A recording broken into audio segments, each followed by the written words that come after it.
오늘은 과부의 원한 맺힌 기도, 유명한 누가복음 18장 말씀을 한번 같이 살펴보겠습니다. 1절에 보시면 기도라는 단어가 오늘 말씀을 시작하는데 주제죠. 기도가 오늘 주제입니다. 항상 기도하고 낭망치 말아야 될 것을 저희에게 비유로 하여, 이렇게 오늘 기도라는 주제를 예수님이 사람들에게 좀 이 기도라는 게 뭔지 보이지 않는 세계잖아요. 기도라는 건 보이지 않는 세계의 어떤 덕목을 우리가 이제 살아가면서 어떻게 보면 쉽기도 하고 어떻게 보면 잘 모를 것 같기도 한 그러한 기도의 세계에 대해서 예수님이 원하시는 이 기도의 세계, 기도라는 건 하나님과 대화이기 때문에 그게 뭐 눈에 잘 보이는 것도 아닙니다. 그래서 하나님과의 대화를 어떻게 해야 되느냐, 이러한 아주 중차대한 그러한 이 제목에 대해서 이게 너무 깊고 넓은 하나님의 세계를 땅의 눈높이 가지고 사는 인생들에게 그 하늘나라와 이 땅에 있는 사람 사이의 그 간격이 너무나 넓기 때문에 이걸 설명하는데 예수님이 이건 만만치 않다 생각하셔서 한 가지 묘안을 떠올리신 게 비유로 말씀을 하신다는 거예요. 그래서 기도라는 거는 어떻게 우리가 해야 되느냐, 이러한 중요한 주제, 우리 신앙생활에 가장 중요한 그런 덕목이 말씀과 기도잖아요. 이 말씀과 기도, 결국은 하나님을 향한 우리 신앙생활의 가장 요체인 부분을 우리가 어떻게 소화하면서 살아가야 되는가에 대한 오늘 주제입니다. 그래서 한 과부의 그 원한 맺힌 그런 사연, 이런 걸 비유해요. 이게 비유예요. 그때 우리 비유기 때문에, 비유라는 것은 우리가 이솝 이야기 초등학교 다닐 때, 저도 그 옛날 초등학교 다닐 때 이솝 이야기를 국어 시간인가 무슨 시간인지 배웠던 것을 기억합니다. 이 우화라는 것, 이솝 이야기라든 이런 우화들도 마찬가지지만 이 비유의 일종이에요. 우화도 비유의 일종입니다. 그 비유라는 것은 그 어떤 글 속에서 그 작가가 정말로 의도하는 그 핵심이 뭐냐, 그거를 발견해내는 게 우화예요. 그래서 이솝 이야기 보면 뭐 알지만 여우하고 두루미하고 서로 이렇게 이제 오늘은 우리 집에, 내일은 너희 집에, 이렇게 서로 번갈아 가면서 초대를 해서 음식을 그렇게 만들어서 같이 먹기로 했단 말이에요. 그러고는 이제 여우가 먼저 두루미를 초대했는데 그 두루미 주둥이가 길다란 걸 알고는 여우가 골탕을 먹이려고 접시에다가 우유를 담아서 주니까 결국은 두루미가 우유를 못 먹었죠. 그리고 그 다음날 두루미가 여우를 초대해서는 그래 나도 이제 한번 혼 좀 내주자 하고는 이렇게 호리병처럼 생긴 데다 우유를 담아가지고 여우에게 이제 많이 먹으라고 그러니까 여우가 주둥이가 아무리 이렇게 많이 나오고 뾰족했지만 호리병 속에 있는 우유까지 먹을 수는 없잖아요. 그래서 결국은 피차다 먹지 못하고 파티가 그렇게 끝났다. 이게 이제 이솝 우화 얘기인데 작가가 얘기하는 건 우유 먹는 얘기가 아니란 말이에요. 서로 초대하고 우유 먹는 얘기로 스토리는 전개되지만 그 작자가 의도한 거는 우리가 다 알잖아요. 이웃하고 서로 사랑하며 살아야지 그렇게 골탕 먹이고 미워하면 안 된다. 너무나 아주 그 간단한 내용. 이게 이제 우화인데 비유도 마찬가지예요. 비유. 이 비유는 그 대신 주제가 천국에 대한 얘기예요. 그 씨 뿌리는 비유 마태복음 13장에도 자세히 나오지만 그 씨 뿌리는 비유를 예수님이 얘기를 하시고 어떤 사람이 씨를 뿌리러 나가서 씨를 뿌리는데 길가에 뿌리고 돌밭에 뿌리고 가시 떨기밭에 뿌리고 좋은 땅에 뿌리고 이제 그렇게 했더니 그 좋은 땅에 뿌린 것은 결국은 30배, 60배, 100배로 열매를 맺었다. 딱 그렇게 끝내고 이제 예수님이 나오셨어요. 그때 제자들이 이제 따라가면서 그 사람들이 알기 쉽게 좀 얘기를 하시지 왜 비유로 얘기를 하셔서 사람들로 이게 무슨 얘기인지 도대체 이게 무슨 얘기, 농사 짓는 얘기냐 뭐냐 그렇게 이제 제자들이 너무 궁금하니까 그렇게 질문을 하니까 예수님이 뭐라고 그랬죠 그때? 봐야 돼요. 아주 중요한 말씀을 때 봐야 돼. 마태복음 13장.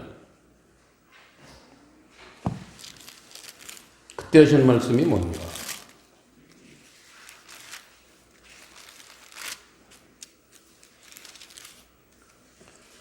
신약 성경 20페이지 13장 10절에 보시면요. 제자들이 예수께 나와 가로되 어찌하여 저희에게 비유로 말씀하셨나이까?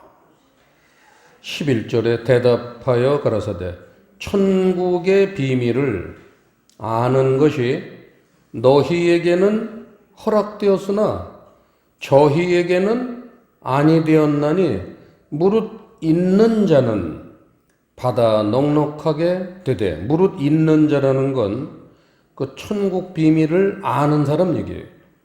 천국 비밀을 아는 사람에게는 받아 오히려 더 넉넉하게 되지만 이 비유로 말씀을 하시면 무릇 없는 자는 천국 비밀을 개뿔도 모르는 사람은 그 어렴풋이 있는 것까지도 빼앗기리라. 그러므로 내가 저희에게 비유로 말하기는 저희가 보아도 보지 못하며 들어도 듣지 못하며 깨닫지 못함이니라. 이렇게 하나님이 우리 주님이 하나님 세계의 가르침을 비유로 말씀하시는 이유는 모든 사람이 다 공평하게 들으라 그게 아니에요. 예를 들어 고등학교 3학년 진학반에서 가르치는 수학을 초등학생부터 고등학교 3학년까지 한꺼번에 강당에 많았고 다 같이 들으라 하면은 그게 효과가 없죠. 그 뭐 알겠어요? 미적분을 알겠어요? 초등학생들이? 우리 은경이가 덧셈 뺄셈도 모르는데 미적분 가르치는데 졸리기나 하지 떠들기나 하지 뭐 먹을 거나 달라고 그러지. 그러니까 다 이 세상 학문도 수준이 있어가지고 초등학생 때 배울 것도 1학년 땐 어떤 걸 가르치고 2학년 땐 어떤 걸 가르치고 이런 게 전부 이렇게 수준 따라 있는 거예요. 그래서 그 덧셈 뺄셈 배우고 곱하기 나누기 배우고 1차 방정식 배우고 2차 방정식 배우고 함수 배우고 그런 학문이 이제 점점 깊어지면서 그렇게 기초 학문을 다 이제 닦고 나야지 제일 어려운 학문들, 순열조합, 미적분 이런 것까지 가르쳐 주는 거예요. 하나님의 나라도 똑같아요. 똑같은 수준으로 우리가 살질 않기 때문에 받아들이는 그러한 어떤 하나님 세계를 이렇게 받아들이는 어떤 접촉점들이 전부 다르기 때문에 비유로 말씀을 하셔가지고 그 비유의 내용을 시간이 될 때 깨닫게 하는 거예요. 모를 때는 모르는 거예요. 그건 몰라도 돼요. 초등학생들이 미적분 몰라도 돼요. 그게 죄냐? 죄 아니에요. 잘못한 거 없어요. 자기 수준에 맞게 배워가면 돼요. 서두를 거 없어요. 희망은 있어야 돼요.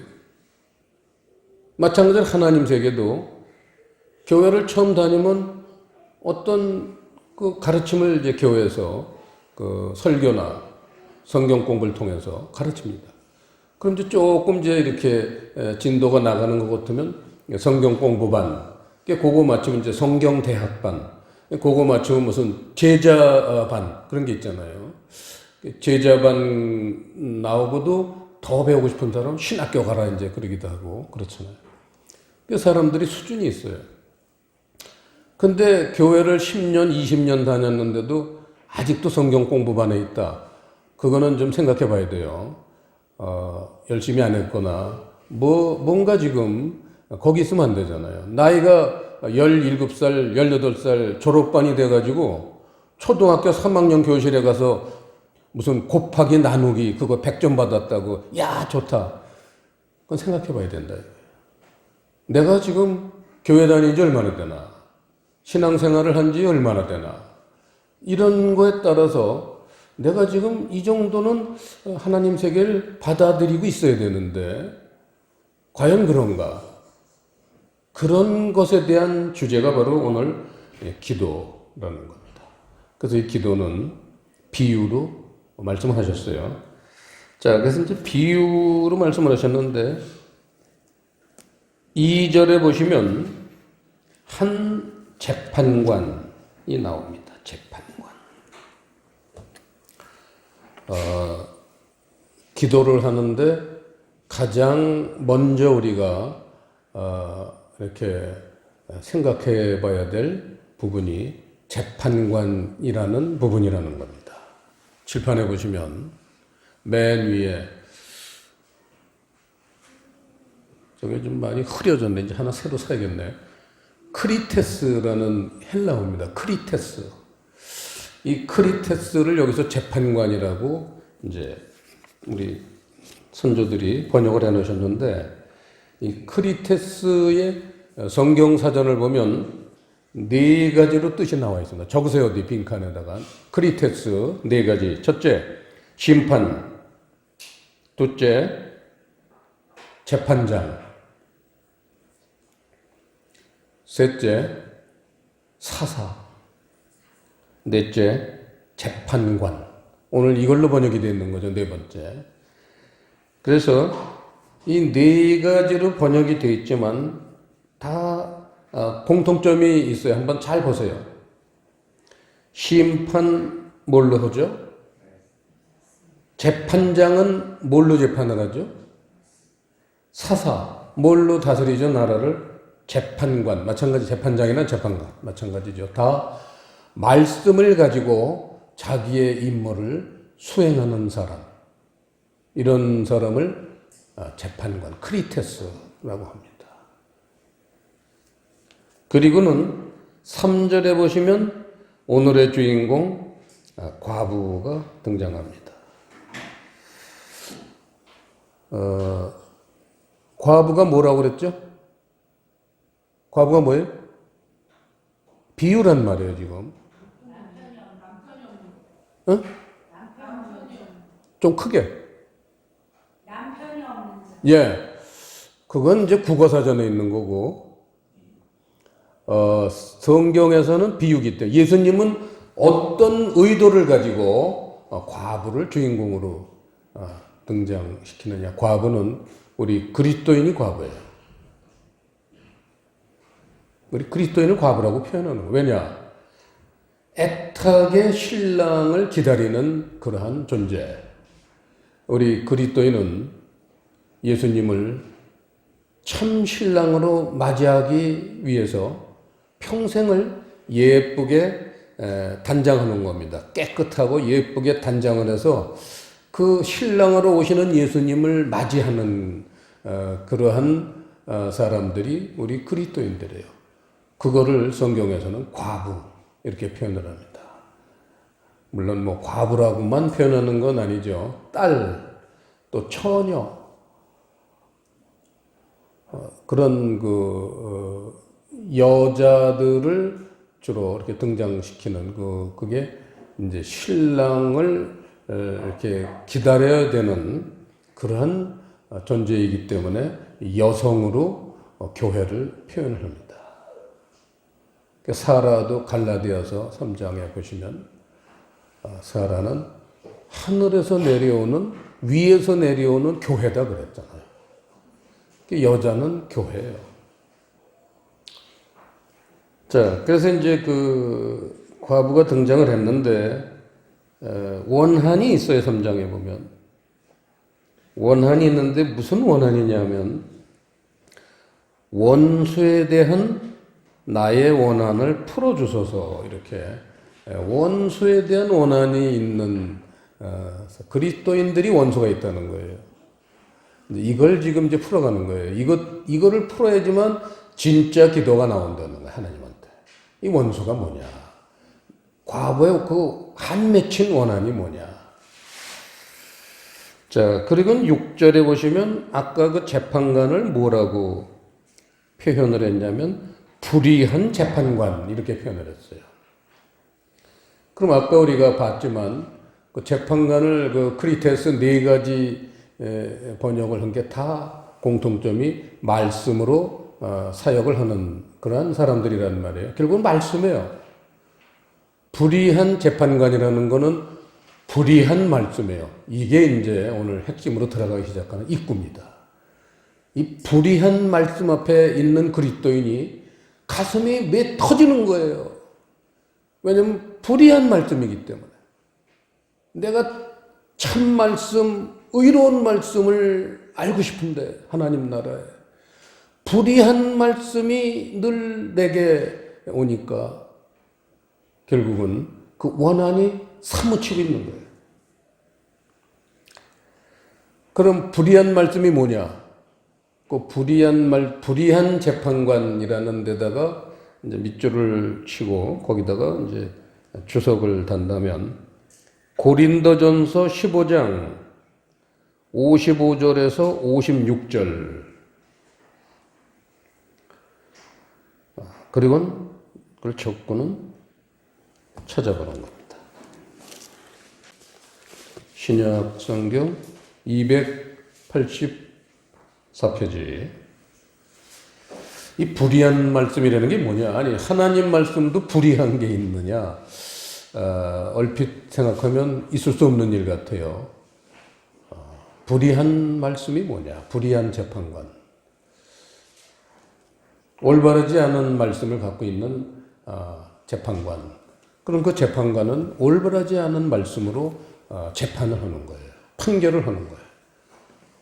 그러니까 이 과부가 가슴이 맺히고 있는 거죠.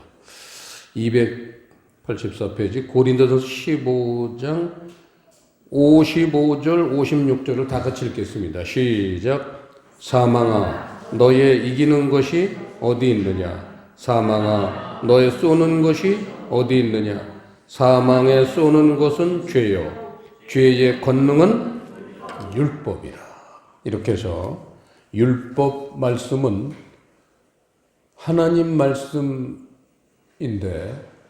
이 율법 말씀은 사람을 죄를 짓게 하고 결국은 사망에 이르게 한다는 겁니다. 이게 지금 이제 과부 그리스도인이 조금 지각이 있는 그리스도인이 신앙생활을 하다가 깨달은 거예요. 이 말씀 가지고 내가 뭐 고쳐지는 것도 없고 매일 그렇게 살아.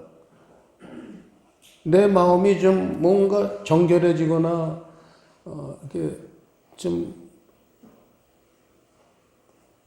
내 자신이 봐도 참 마음에 안 들게 살아 내가. 교회를 30년, 50년 다닌 사람도.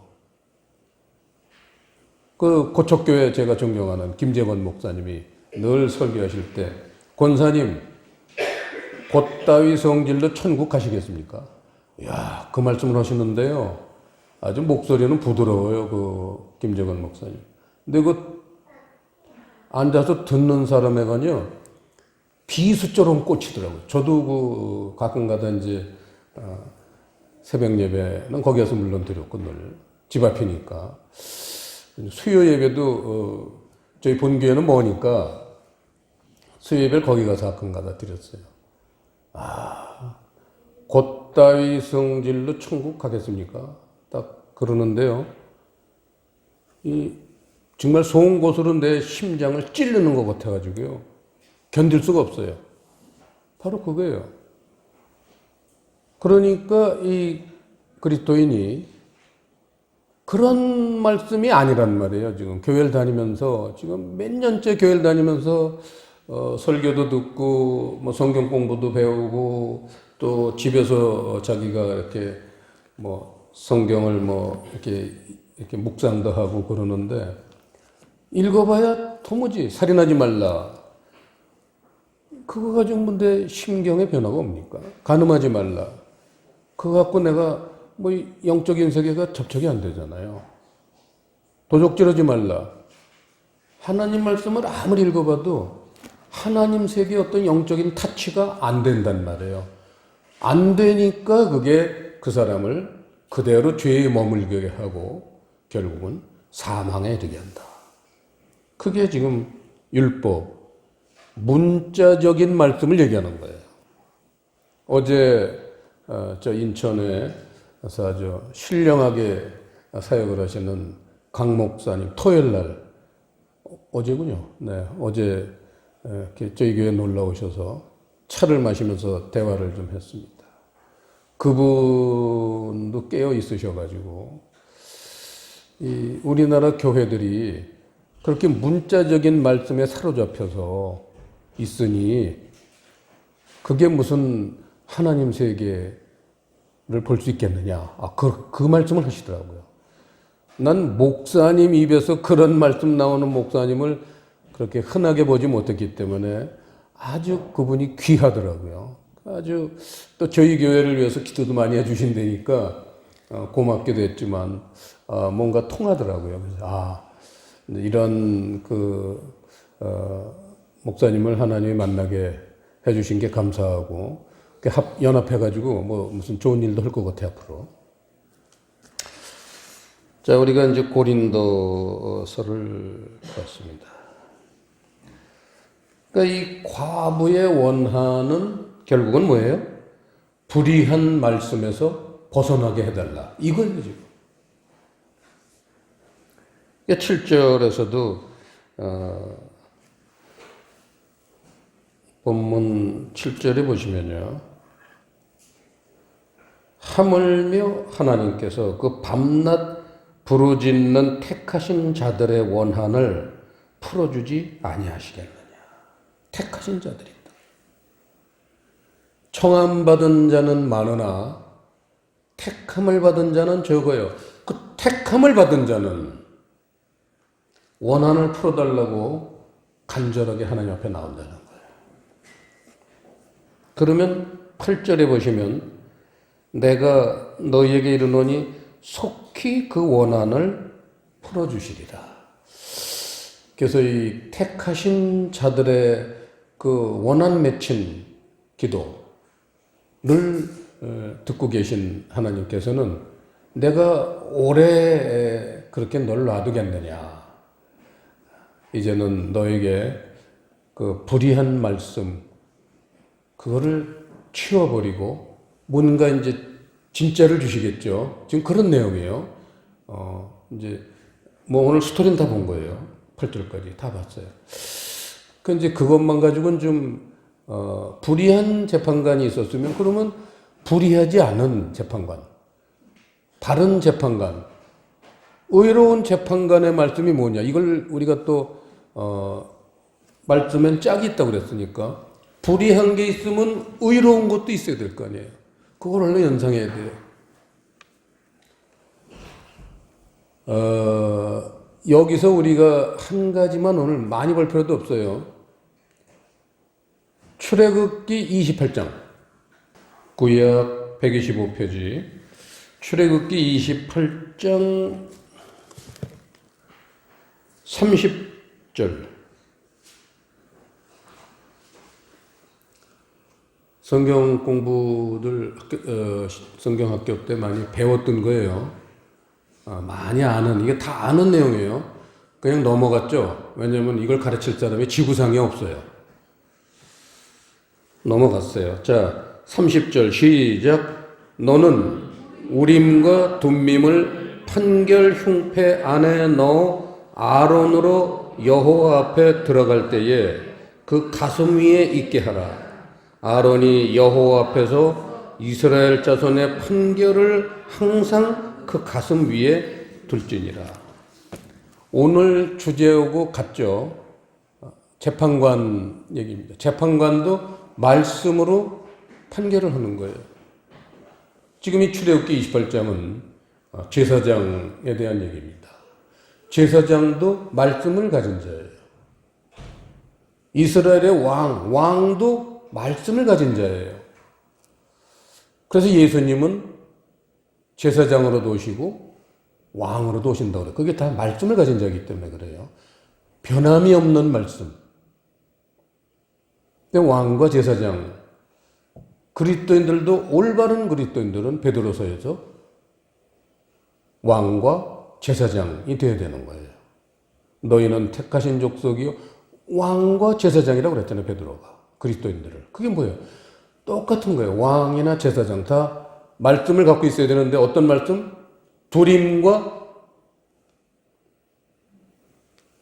우림과 둠밈, 이 두 가지 말씀을 가슴에 갖고 있어야 된다는 거예요. 가슴에. 판결 흉패. 흉패가 가슴이잖아요. 판결 흉패. 뭐를 어떻게 판단하고 뭐를 어떻게 내가 결정을 내리고 삶을 살아야 되느냐. 이런 모든 기준이 이 우림과 둠밈, 이 두 가지 말씀에서 비롯돼야 된다. 이게 바로 의로운 재판관이에요. 오늘 누가복음 18장에 나오는 불의한 재판관과 대조를 이루는 꼭 우리가 거쳐가야 하는 과정.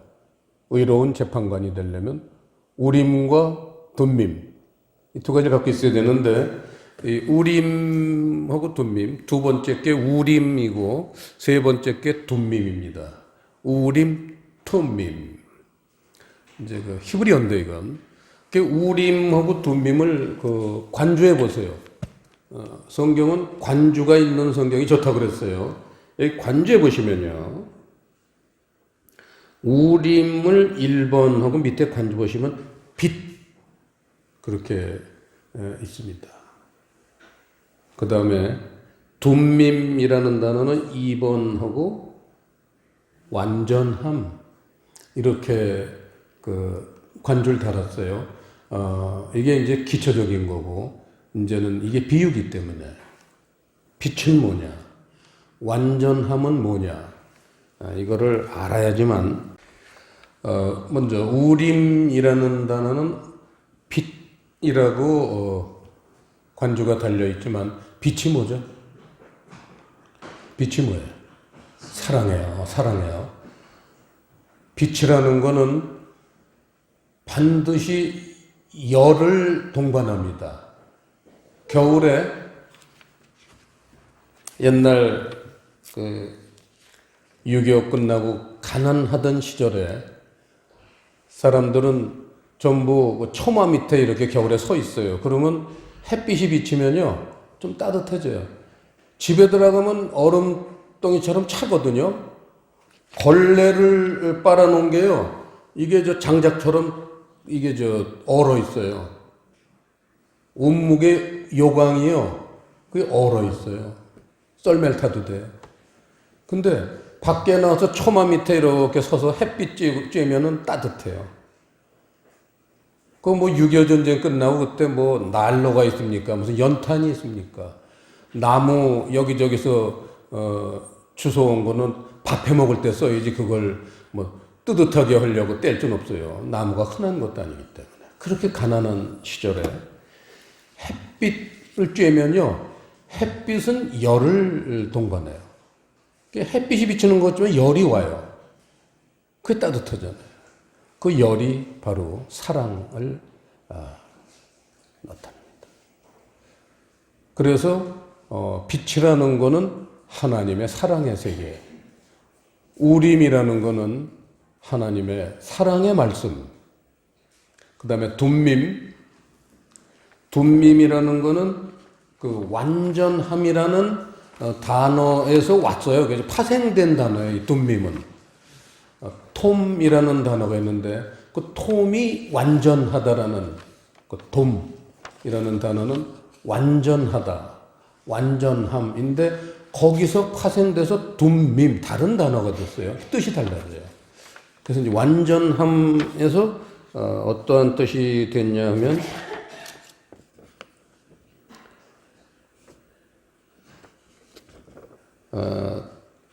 조금 기니까 어디 공간이 넓은 데도 받아 쓰세요. 이건 굉장히 길어요. 문장이에요. 소설의 소설. 너무 길어요. 자, 제가 부르겠습니다. 진리의 상징으로서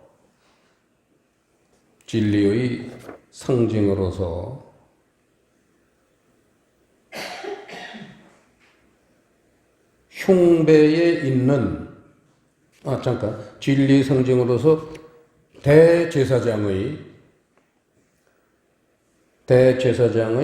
흉배에 있는 물건 중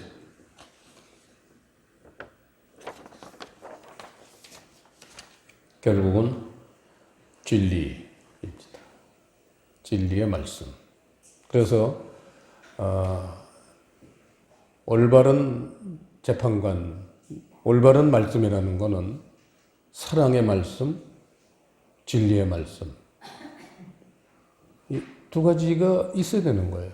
이게 없으니까 그 마음에서 그 진리의 세계를 사모하는 그 마음이 너무 이 그리스도인이, 이 과부가 너무 마음에서 그게 그냥 팽창이 되니까 그게 원한이 될 정도로 사모친다 그 얘기예요.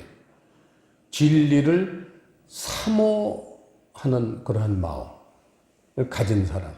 그게 오늘 주인공인 과부. 참 그리스도인이죠. 참 그리스도인. 올바른 교회 다니는 사람. 그 얘기입니다.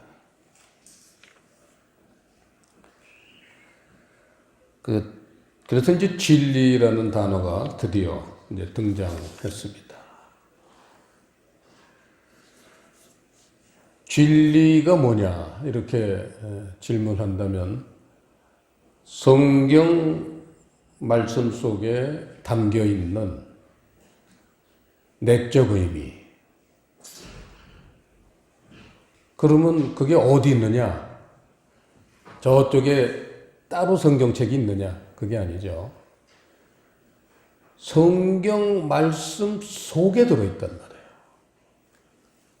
그래서 그거는 눈으로 볼 수가 없어요. 속에 들어있으니까. 그거는 우리 귀로 들어야 돼요. 그래서 예수님도 내 양은 내 음성을 듣나니 그랬어요. 하나님 말씀이 들려오기 시작하면 그게 바로 진리의 말씀입니다. 그럼 들려온다는 게 뭐예요? 영적 귀예요. 그래서 구약 성경에 보면 귀에 할례를 받아라 그런 말 있죠. 그리고 씨 뿌리는 비유에서도 들을 귀 있는 자는 들을지어다. 그게 같은 얘기예요. 그거는 말씀 속에 있는 그러한 하나님이 참으로 우리에게 전달하고 싶은 그러한 의도, 그게 이제는 깨달아져야 된다 그 얘기입니다. 깨달아지는 걸 들려온다, 듣다 그렇게 표현해요. 듣다라는 단어는 깨닫다 하고 똑같은 거예요. 하나님이 쓰시는 용어예요. 그게 용법이에요. 그래서 듣다 하는 건 깨닫는 거예요. 그러니까 말씀을 깨달아야 돼요. 살인하지 말라. 그걸 백날 살인하지 말라로 문자적으로 알아가지고는 하나님의 마음을 우리가 이해 못합니다. 하나님의 세계를 건드리지도 못해요. 그런데 어느 날 정말 이 원한이 사무친 과부 같은 심정으로 성경을 보면은 어느 날 살인하지 말라가 뭔가 하고 봤는데 어느 날 요한 1서 3장 15절을 보는데 딱 내 형제를 미워하는 자마다 곧 살인하는 자니 형제를 미워하는 자는 영생이 그 속에 없느니라. 내가 예수 믿으면 영생 천국 가는 줄 알았는데 이 우리의 마음의 상태가 이제는 남을 미워하던 그런 마음을 이제는 정리하고 그런 미워하는 마음의 상태가 없어야 된다. 그래야지 영생을 얻나? 이런 이제 한 단계 이렇게 나가는 거죠. 그리고는 어느 날 또 성경을 보는데 미워하지만 않으면 그게 다 해결됐냐. 나쁜 거를 제거는 했는데 그 다음에 좋은 거로 거기다 이제 장착을 해야죠. 자동차를 수리하러 고장난 거 못 쓴 걸 버렸으면 그 버리고 그냥 됐습니다. 가라 그럽니까? 이제 새로운 부품을 이제 끼워서 정상으로 만들어야죠. 미워하는 거를 없애야 돼요. 이거 정리 안 하고 어떻게 천국 갑니까? 성경에 있는 말씀이에요. 영생을 얻지 못한다고 그랬어요. 미워하면 형제를. 그런 미워하는 걸 없앴어. 됐습니까? 물어봐야지 하나님한테. 기도를 해야죠. 그러면 이제 어느 날 성경을 보는데 마태복음 5장 21절부터 22절, 23절 거길 보니까 너희 옛사람에게 말한 바 살인하지 말라 하였다는 말을 들었거니와 나는 너희에게 말하노니 그 형제를 향하여 나가라 하는 자, 어리석다 하는 자, 뭐 하나가 생각 안 나네.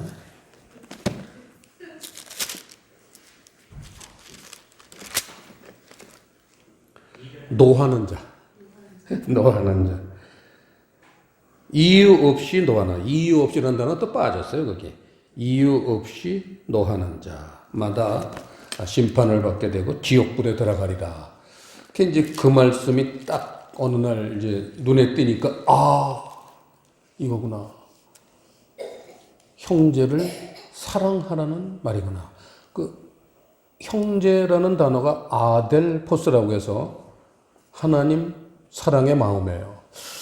그래서 형제를 뭐 쓸데없다거나 무슨 노하거나 하나님 사랑의 마음을 시비를 걸면은 지옥불에 가는구나. 그렇다. 미움을 버리고 형제를 사랑하는 마음을 가져야겠구나. 이렇게 하나님이 인도하신다는 거예요. 그래서 그런 방향을 정해놓고 하루아침에 그게 이루어지지 않으니까 기도를 하면서 주님하고 대화를 하면서 힘주세요. 저도 이제 남들을 미워하지 않고 그걸 용서할 수 있도록 제 마음을 넓혀주세요. 그런 걸 받아들이게 도와주세요. 이제는 받아들일 뿐 아니라 마태복음 5장에 있듯이 원수를 오히려 우리가 위해서 그 사람을 축복도 해줘야 되고 기도도 해줘야 되고 그랬잖아요.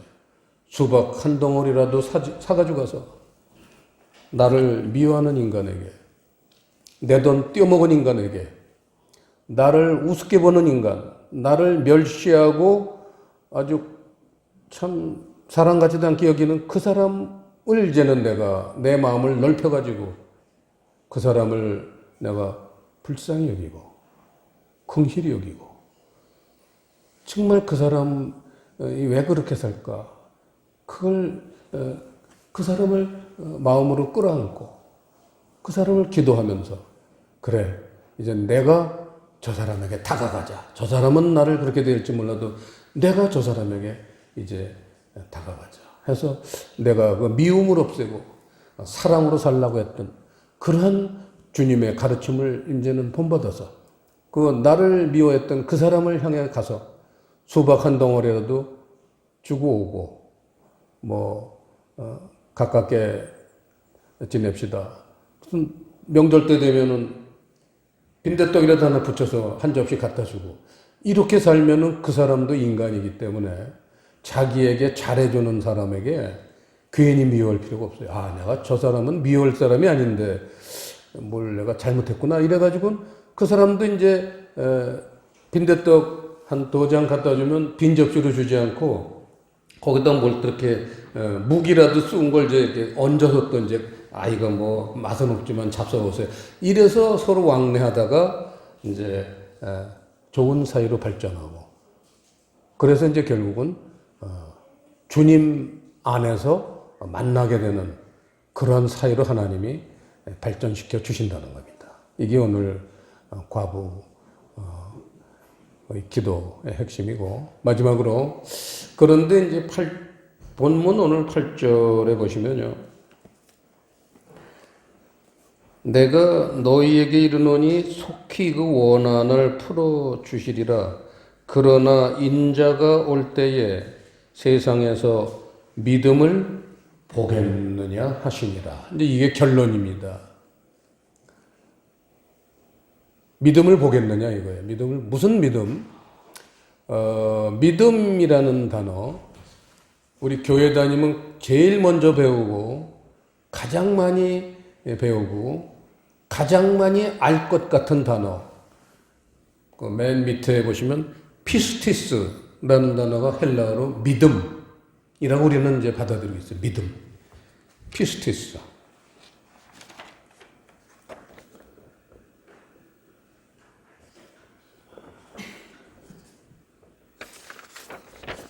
이 피스티스의 성경 사전, 넓은 공간에다, 또 이게 문장입니다. 문장이 2개예요. 받아 쓰세요. 이 피스티스, 믿음이라고 우리가 번역을 했지만, 진짜 주님이 원하시는 이 믿음이라고만 번역하면 이게 비유밖에 안 돼요. 정말 믿음의 참 뜻이 뭐냐. 그게 성경 사전에 보시면요. 진리에 대한 하나님의 신실성에 대한 확신. 이게 첫 번째 뜻이고요. 다시 한번 불러드릴게요. 진리에 대한 하나님의 신실성에 대한 확신. 이게 피스티스, 믿음의 실체예요. 믿음의 실체. 히브리서 11장에서도 그 믿음의 실체에 대해서 얘기를 하잖아요. 이게 실체예요. 믿음이라고만 번역을 하면은 그거는 그림자에 지나잖아요. 이건 실체예요. 2번째 뜻, 이건 전에 제가 여러 번 가르쳐 준 겁니다. 괄호 열고, 복음, 괄호 닫고, 진리 자체의 체계.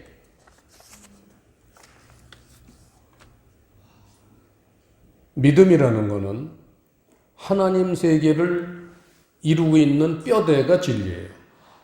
하나님 세계를 이루고 있는 그 진리라는 그 세계, 그거를 믿음이라고 한다 이거예요. 그걸 믿어야 되는 거예요.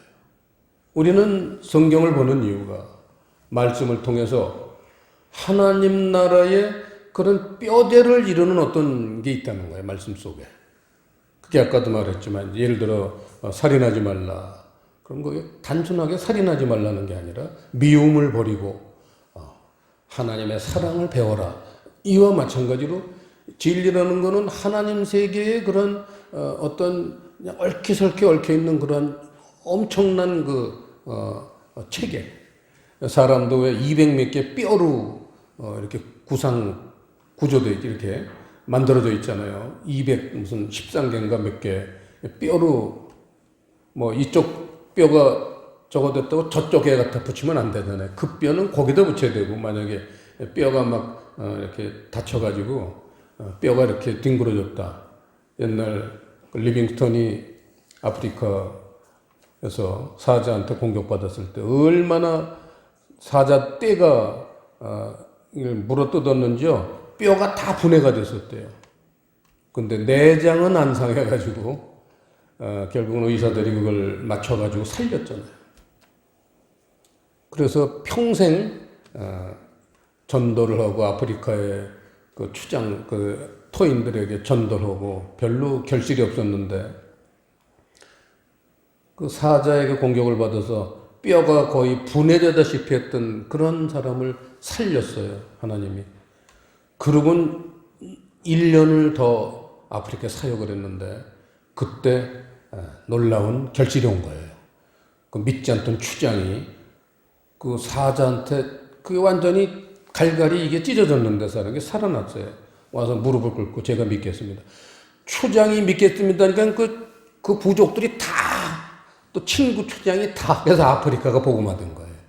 사자한테 한번 물리니까 그냥 복음화가 됐어요. 그런 거와 마찬가지로 하나님 말씀의 세계는 그런 뼈대를 이루고 있다는 거예요. 한 개만 갖고도 안 돼요. 그런 걸 이렇게 성경을 보면서 이렇게 많이 우리가 받아들여서 그걸 뼈를 연결. 저번에 우리 뼈들의 환상 봤지만 이 말씀들이 하나님의 체계들이 이렇게 이제 구성 이렇게 되면은 그러면 이제 마음에 딱 하나님의 나라가 세워져요. 아, 이렇게 살아야겠다. 그럼 뭘 봐도 무슨 일을 만나도 무슨 목표를 가져도 어떻게 해야겠다. 어떻게 살아야겠다. 가르쳐주지 않아도요. 그 길로 가게 돼 있습니다. 그게 진리의 위력이에요. 진리는 살아있는 하나님의 말씀이에요. 그걸 깨달으면요. 그 진리가 나를 인도하는 거예요. 그래서 어디로 인도하느냐? 사랑의 세계로 인도하는 거예요. 그래서 우린과 돈밈이에요. 진리를 깨달아서 사랑으로 내 인생을 완성하는 그런 삶. 이게 하나님 말씀으로 하나님의 세계를 우리가 이루는 방법입니다. 이걸 이제 우리는 원한 맺힌 이제 과부의 기도라는 그런 비유를 통해서 그 말씀은 그 내용에 그 속에 항상 그 은혜와 진리가 있듯이 그 진리와 사랑이 있습니다. 우리는